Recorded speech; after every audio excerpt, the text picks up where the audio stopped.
could play with them, and they agreed. He ran to tell me, but I couldn't. My legs wouldn't let me. I knew we couldn't carry on like this. I wasn't worried about me, which isn't ego, it's simply how it was. We wouldn't survive with one bag of chips or a sausage between 4 people with this heat and no change of clothes. The lack of bathing had meant sweat had started to make everyone irritable. To give Bernie and Wenzel a little credit, occasionally they did turn our driving to different homes into an adventure. New home, it'll be great. Not far now, it'll be a new start. We'll get somewhere soon. What colour do you want your bedroom? After a couple of weeks, we'd all grown sick of it. Mum had gone from rarely talking to not talking at all. I'd followed suit unless he asked me a direct question. I didn't bother half the time, even then, until he looked like he'd get violent. I realised he wouldn't hit us if other people could see us. That's what first sparked my awareness that he wasn't normal. I still believed every family got hurt indoors. I just knew outside was safe, and that I'd started caring about me less and less. Caroline wolfed down some 2-day-old stale chips that I'd given her that had been squished in my pocket. We were next to a big building I'd never been to before. I don't remember getting changed, but I remember standing at the deep end of the swimming baths in my Y-fronts and t-shirt. Wenzel was behind me talking, but I don't know what he said. One minute I was looking at the water in front of me. It was calming. I was just going with whatever was meant to happen here. There were a couple of people at the shallow end of the pool, but otherwise it was empty. The next minute I was hitting the back. I don't remember hitting the water. I do remember going straight down, the bubbles coming out of my mouth and rising up in front of me. My only thoughts was, blue, warm, and quiet. As I sank downwards, I sat cross-legged on the bottom, and then I breathed in.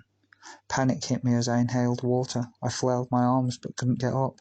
Then I was lifted rapidly by my neck getting tighter and tighter, where I was hauled up out of the pool and slung onto the side of the baths. I coughed my guts up and shook uncontrollably. Wenzel was making a show of tapping me gently on the back and looking around to do the perfect parent bit. It didn't stop him whispering in my ear, "Why didn't you tell me you can't fucking swim?" He faked innocence so well. Nobody had ever taught me. Closest I'd ever been was walking in the sea with Alan at Blackpool. That was bath time over. We headed back to the car. I was supposed to be first in the back, but it was a hot day. The sunlight was shining through the water on my face, and I was hot and clean. I felt good physically, but sick at the same time. I looked at the car and froze. I saw my window, my spot, staring back at me like huge empty holes I'd fall into forever and ever. There was so much space in the car park to move, when something turned up inside me. Churning, not again. I felt it like a punch to the stomach, not again. I sent my brain outside to play whilst my body reluctantly curled up against the glass. I warmed up fast and dried off slowly.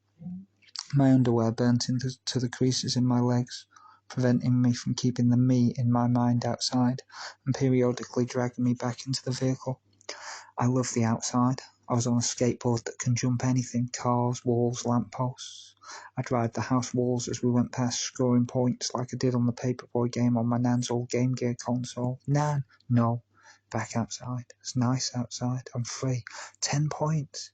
My face hit the window as he'd stopped suddenly and my leg jumped out and hit Caroline in the back as I was snapped back to reality. She leaned back, accidentally crushing me. I kicked out, sending her into Jonathan and him into the door on his side, and he started crying. Fuck, I thought. What's going on? Mum said. We turned off another road behind some houses. Out, Wenzel yelled. Caroline and Jonathan got out. I sighed with relief and clambered towards the door he'd held open for me, where I was met with a punch in the face. You want to fight? He said. I crawled back into the corner. I'd taken the impact well and wasn't fazed. It hurt, but not like a full punch. I wasn't sticking around for more, though. He followed me, but could hardly get any reach because of his bad back. My face still hurt, and he scared me, but not as bad as not being let out of the car. I made enough noise to let him know he'd hurt me when he was swinging, even though he barely made contact. He backed off. I smiled inside. I'd won. I wasn't hurt. I fooled him. We got back into the car, and Bernie at him. He pinned her to the seat by her wrists and leaned over her. You got something to say? He spat. He was about an inch from her face and raised his arm to slap her. Well, he said. She ignored him. He slapped her. She pulled away and he slapped her again. "No," she said at the same time. Jonathan said, "No." "Ungrateful little shits, all of you," he said, slamming the car in gear and staring at me through the rear view. I didn't take my eyes from his. "What?" he said. "Nothing," I replied, my tone level, strong, and slow. I was hitting that point of taking too much, seeing too much, and my adrenaline was starting to kick in. I knew about that stuff. Alan taught me. Alan. No, I'm outside. I'm skating through the trees. In that car, when not trying to escape my thoughts of Ned and Alan, I had time to think about my thoughts, but my thoughts were muddled. I'd always believed I'd grow up like Alan and be a gardener. I'd probably work with Uncle Clive, and we'd do the tip-track runs together. I'd marry and have kids and live on Moral Road like they did. Yet now Alan was dead, and Clive was scary. I didn't want to be like Clive. He ruined our family, and Alan was dead, and I certainly didn't want to be dead. So what do I do now? I had nothing, but I could skate, even though physically I'd never rode a board at all. I'd cycled like Alan taught me. He built me a big heavy mountain bike. I love that bike.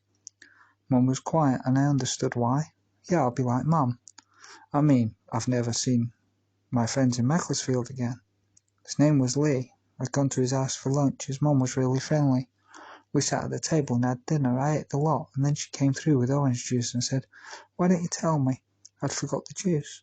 She was smiling. I thought it was a serious question. "Sorry, really I am. I should have said. I just didn't know I was allowed to say anything," she replied. "Don't be silly. You can have a drink any time you want one. Just ask." I could still smell the fresh cut grass his mum had done outside. Later I approached her. "Sorry I was silly earlier about the drink. Can I ask you something?" I said. "Of course you can ask me anything," she said, straightening her hair and putting her hands on her hips with a cockeyed smile. "Please don't tell my dad I was silly," I said, and walked out. I hated Lee. I wanted to be just like him, have his parents and his garden, his life and his happy mum and dad and his house. We'd gone to his room. He had a lead amongst the electrical toys in a box. I pulled it out. It was barely attached to a digital alarm clock. I pulled the lead off and plugged it in. "It's dangerous, it'll spark," I told him. It didn't though. I took a can of Coke from his bedside table and put it on the desk. I touched the lead to the can and nothing happened. "Touch it," I said to him, as much a question as an order. He did, and flew across the room. I legged it, and never went back to Lee's house again. That night, Wenzel asked me if I'd had a nice time at Lee's. I told him I had, and that I'd seen Lee's sister. "Did you see her stamp collection?" he asked. I told him no and shook my head. "Did she collect stamps?" "Next time you see her, tell her to show you her stamp collection." He laughed. I didn't get it. I missed Lee. The car stopped. That's when I realised where we were. Till next time, I'm Tracie Daily. Take care of yourselves and each other.